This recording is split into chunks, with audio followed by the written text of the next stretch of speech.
গাইবান্ধা শহরে ঘাঘট লেক পরিষ্কার পরিচ্ছন্নতা কার্যক্রম শুরু হয়েছে। শুক্রবার বেলা 11:30টার দিকে কার্যক্রম উদ্বোধন করেন গাইবান্ধা জেলা প্রশাসক চৌধুরী মোয়াজ্জেম আহমেদ। গাইবান্ধা জেলা প্রশাসন ও পৌরসভার যৌথ উদ্যোগে এই কার্যক্রম শুরু হয়। এ সময় জেলা প্রশাসক চৌধুরী মোয়াজ্জেম আহমেদ বলেন, শহরে পরিষ্কার পরিচ্ছন্ন রাখার জন্য শহরের ঘাঘট লেকে প্রথম অভিযান শুরু করা হলো। লেকে কচুরিপানা জমে থাকায় শহরের পানি নিষ্কাশন বন্ধ হয়ে গেছে। লেক পরিষ্কার থাকলে পানির স্রোত অব্যাহত থাকবে।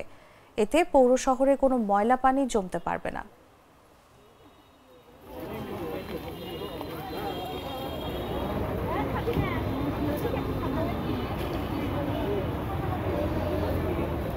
জিনিসটা দেখে আমার একটু ইয়ে লাগে যে শহরের মধ্যে এত মানে কচুরিপানা দিয়ে একেবারে ভর্তি একটা সুন্দর লেক, এটা দেখে আমার কাছে অবাক লাগলো।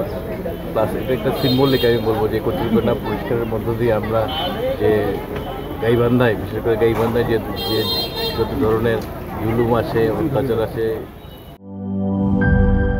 শিয়া বাটার ও ভিটামিন ই সমৃদ্ধ lily glam beauty soap. Lily, always beautiful.